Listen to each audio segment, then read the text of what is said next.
Agriculture is the backbone of Ghana. For the prosperity of the Ghanaian economy, it is imperative for the youth to develop interest in agriculture. The Livingfields AgriChallenge provides the opportunity to train and develop the next top agribusiness entrepreneurs. For this maiden edition, we have 12 contestants, 4 production groups. Economic viable and market-oriented vegetables will be cultivated. At least 4 agribusiness startups. RMG Ghana Limited presents the Livingfields AgriChallenge.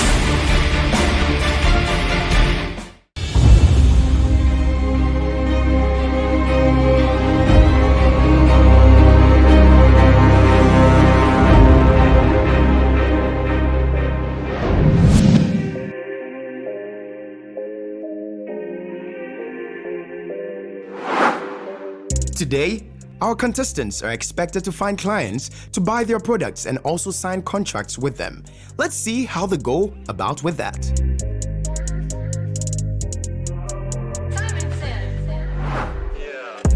We had to sign contracts before starting production because as an entrepreneur, as a farmer especially, you must know whom you are selling to. So we contacted Edintree and then they were ready to do it with us. Their catchword is quality, and we will make sure that we will give them quality. We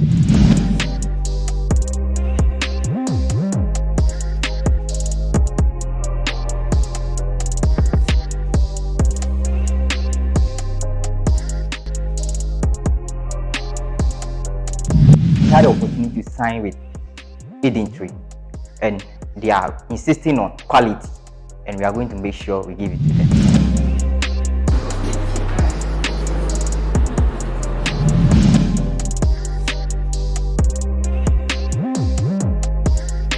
So my teammates are out there going to sign a contract with the buyer.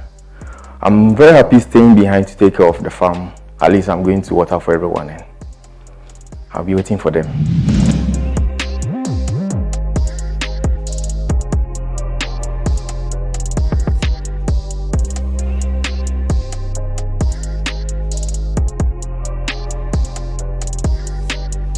Getting clients actually to sign for our produce when they are harvested was quite hectic, and then we came up with a few outlets in Tema, and then we went over, we signed, and it was okay. They welcomed us and are willing to take our produce when they are harvested. So the guy who agreed to sign for us, initially he wasn't really into it. He didn't want to come on air and everything, but we still talked to him. He understood and we were able to sign with him.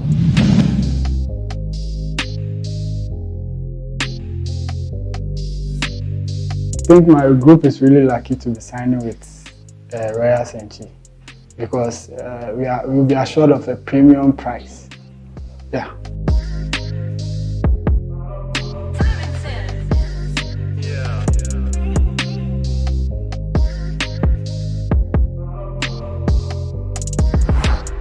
It's good as an entrepreneur, you should get people to offer you a place to put your product or to buy your product. So it's a very key point for us to do.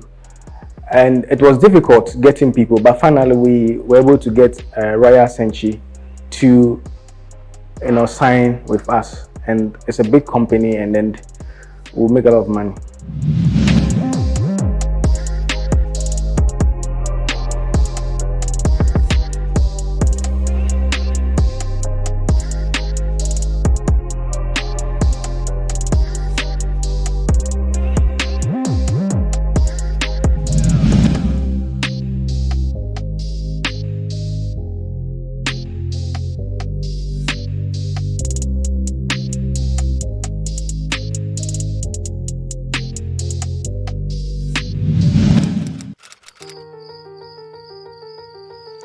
Dear Wafakweku, I presume you are hale and hearty.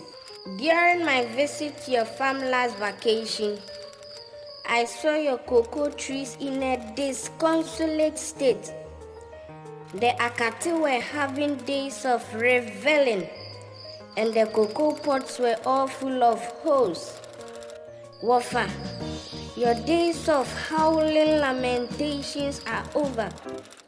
From my lessons and research, there is a solution that will yawa the akate. I recommend Confido. Your knees are Kofa 1. Confido 200 OD now in 250 mils. Available in all RMG Agrafo shops and other leading agro input shops across the country. RMG Ghana Limited, agriculture on sustainable basis.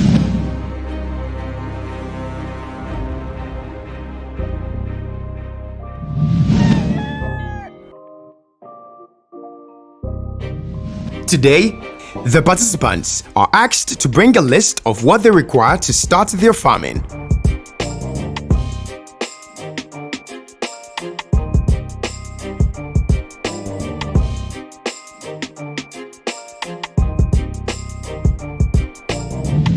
This is the request from Group 1.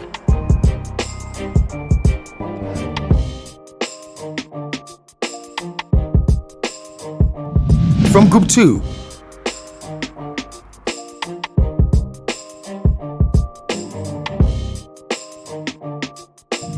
From Group 3.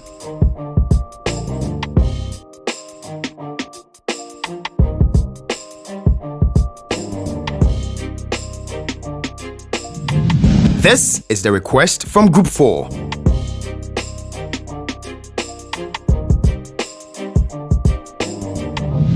The farm manager drives all the way from Accra to Asutrare to deliver the equipment they requested for their farming.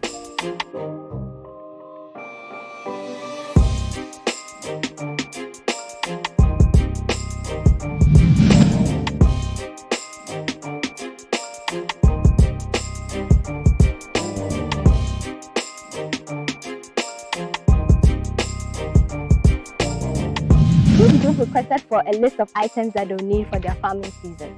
Everything you ask for on this list is in the back of this trunk. So you can now go in and take everything that you need for a successful farming season. I wish you a wonderful farming experience.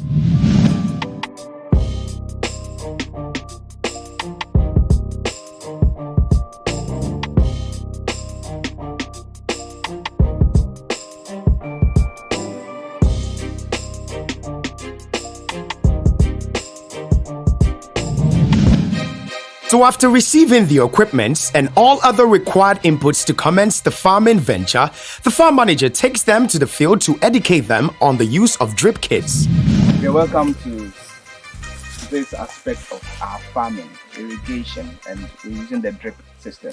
Now drip irrigation, drip because the very final end of whatever we want to achieve in our irrigation is the water dripping from something more like spore. Now, we are using a borehole and we cannot connect the borehole directly into the drip system because the pump itself is quite sensitive to pressure. So we'll have to pump first into a poly tank, and then from there we can control the rate at which we irrigate our field. Now, as I said earlier, because the water is going to come out of drip points, very tiny holes, you need to make sure that whatever is coming, it may not be pure, but it should be clean and free of any debris. Okay, so this point here of the outlet is a filter. Right, so the water from the tank first goes through this filter, filters whatever is coming out before passing into the system. Right, and so from now, when we're looking at the drip irrigation system, the setup is such that there are connections, okay, 5 connections from the tank or your main source, whatever it could be. It could be a pump straight from a river. If you find your land close to a river, you're pumping, that would be your main line. And so from the poly tank, this thing is buried into the soil, connected to a main line that's underground, that way. So shall we move to the stopcock there?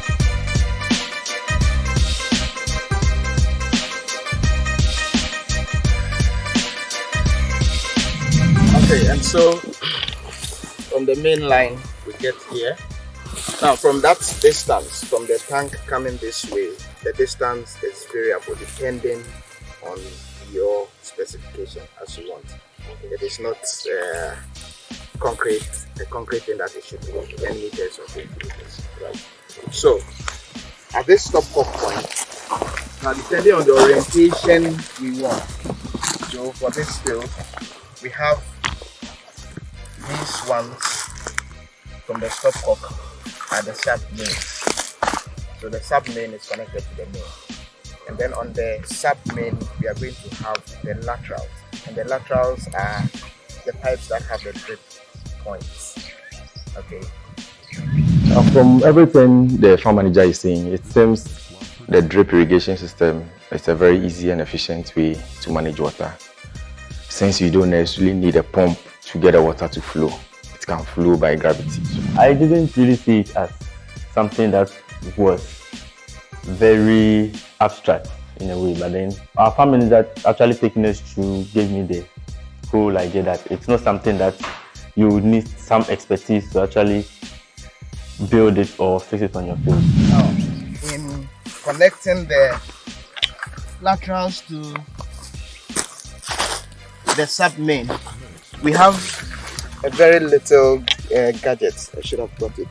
It's called a punch, right? So the punch is used to make a hole smaller than this tip we are looking at, so that when this one is pushed in, the water cannot gush out on the sides. Okay, so it's punched and then we push this in and you have your lateral.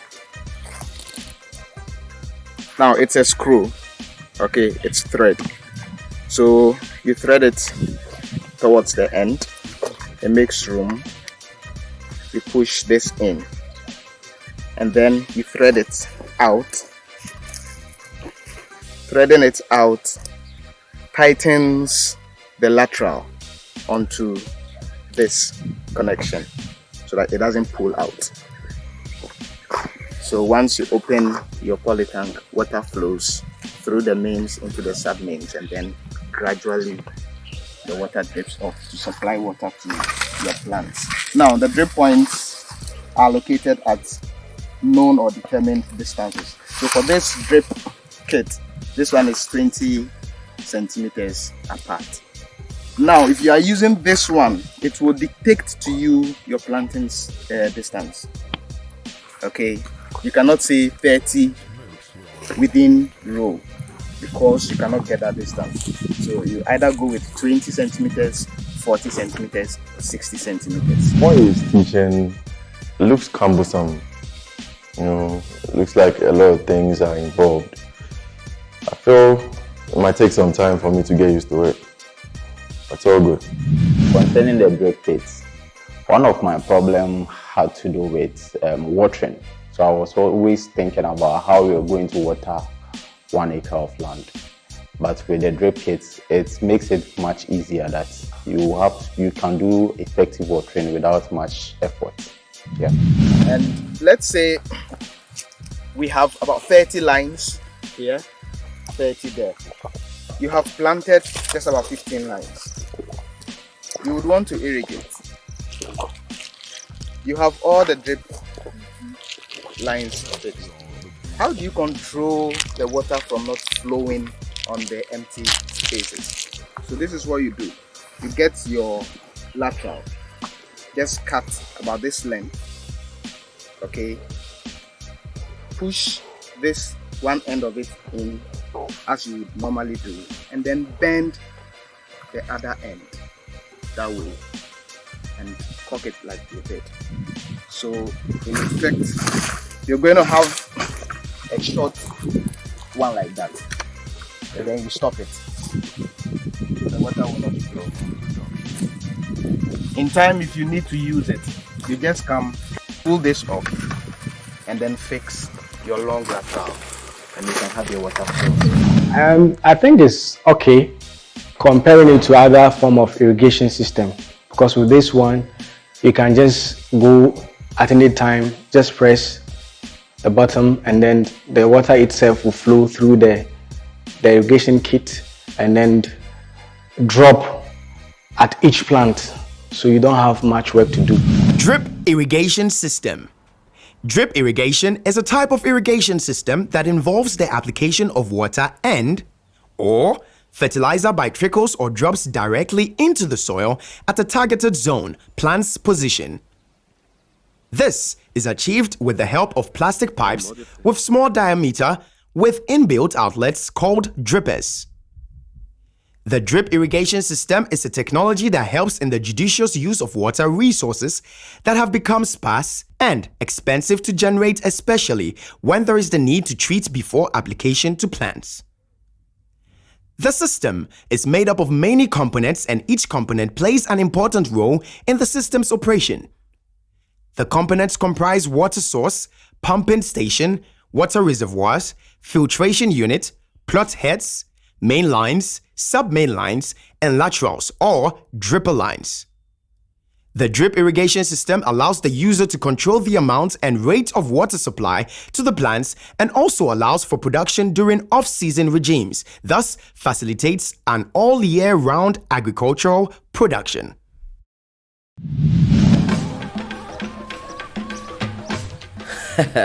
So what seed would you be planting this year? Yes, you. Are you still going to plant that seed that gave you poor yield?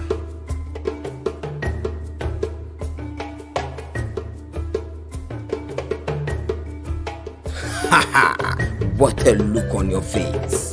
Hybrid seeds have been heavily subsidized for you so that you can harvest over 30 bags per acre and still make some harvest should there be drought. Why worry then? When you go to buy your seeds this year, demand for Link, Pana and Panya hybrid seeds from RMG Ghana Limited. Get out of your farming impotence, otherwise RMG Ghana Limited, agriculture on sustainable basis.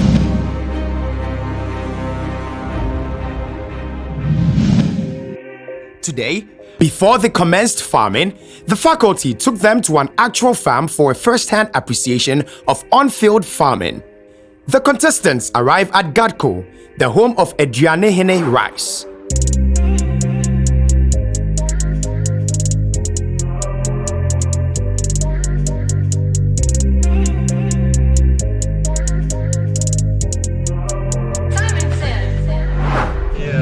So Gadco is the home of copper and Aduanehene rice, and it's interesting to know they actually do the jasmine variety of rice.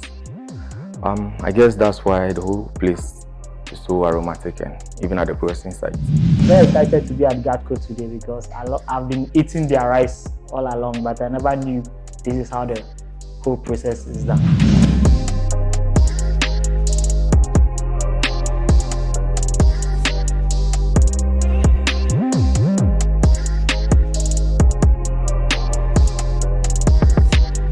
Limited is doing very well when it comes to producing and providing food for the Ghana population, because I was really impressed with the kind of land, the kind of facility they have, the kind of machines working in that place.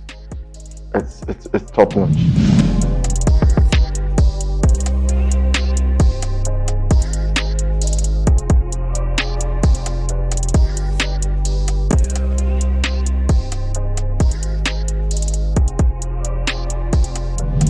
They have a very modern facilities, and then to the extent that they will select the white rice from the yellow rice.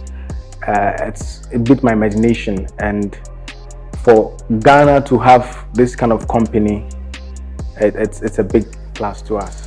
I think Gadco has a very well structured factory, and therefore they need a lot of raw material from farmers.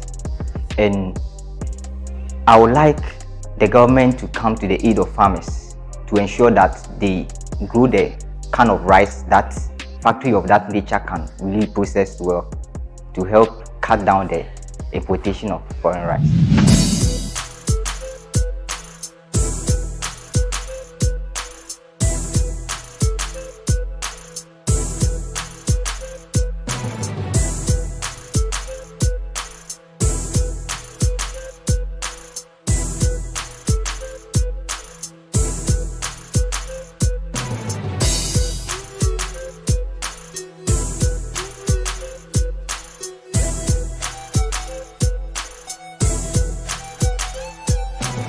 Yeah, here at the farm that produces most of the raw materials for the factory, and it's really vast, it's big. And another thing that caught my interest, I saw some old woman be here the other day, which was running for the rice. Charlie, I'm sure this has really made her fit. Like Ghana producing rice on a large scale wowed me. I actually saw 500 plus acres of rice farm, and I was so much intrigued. This is our combine harvest. It's called Fence 5P or 6-3. We have 2 types of fence, the 6-3 or 5P. And it's one of the biggest combine harvesters. It will cut, fresh, and then store it. The track you are seeing there is what you saw at the mill. So when the tank is full inside the combine harvester, it is 4.5 tons. So it is cheap. So anytime that harvester is full, I know I have 4 contractors. So 2 or 3 of it will go into. Alright, so this is my first time seeing a combine harvester at work, and I'm really enjoying what it's doing, though it's not that easy.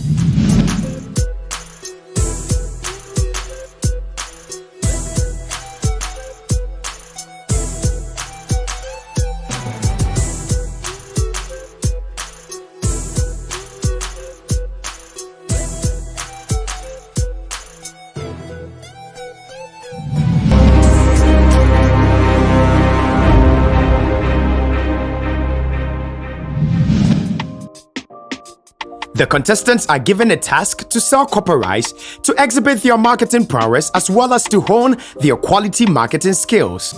Participants, for weeks now we've been promoting Made in Ghana rice, and today the much awaited rice challenge is here. You've been given your rice and you've already chosen your locations where you're going to be selling your rice. Now, your time starts now, and at 4 o'clock you end sales. Whichever group calls in first to give in the number of rice bags we've sold and is the highest as at 4 o'clock wins this competition. That's it. Very simple. I wish you all the best. Good luck. Our contestants hit the market to sell copper rice. Let's see who got the best marketing skills on the field.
Oh guys, after a long day, the rice sales has come to an end. Tell me, how did it go? Some bought, some didn't buy. Some were sucking us. You don't have money. You don't have money. Yeah, and it's expensive. Come tomorrow, give us a number and all that. Okay, but you were able to sell. Yeah, manage. Okay, so they actually wanted us to reduce the price Wow. drastically. Oh my goodness. So, but we tried our best. It wasn't easy. Okay. I'll salute all those who sell, who go around selling things. It's one hell of a job. Have you ever sold to a market woman before? Well, I've tried it before. It's like selling or trying to con a con man. They know everything, so there's nothing new to them. I think the location we chose to didn't favor too much. Oh, where did you go? That was Agbobush. Agbobush. I'm telling you. It was tough. Interesting. We had a good location. Okay. Just that we didn't have ample time to sell. Oh, really? Where did you go? We went to Aboso Kind, a spare part dealers. And most of them were happy about the fact that it was Ghana rice. So they were convincing people to patronize Ghana rice. Okay, guys. Congratulations to all of you. This is a challenge and you have done it. So I'll say good work done, and let's get ready for our next challenge.